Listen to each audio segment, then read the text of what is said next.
Izpildot šo triku, man vajadzēs parastu spēļu, kārškavu un gumiju. Skatītājs izvēlās jebkuru kārtu no kavas. Nu, labi, šoreiz izvēlēsimies, tam nav nozīmes. Erces septītnieks. Tagad skatītājs pasaka stop.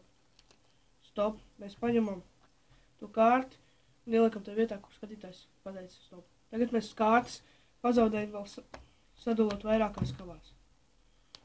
Samaisot tā kavu.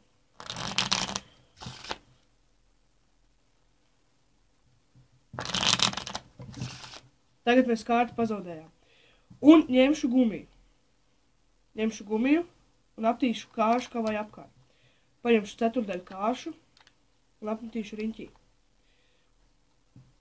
Un ko es tagad darīšu? Es tagad uzmetīšu kavu pret galdiņu.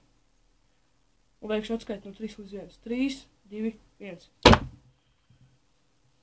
Kārts viena ir izlekusi ārā.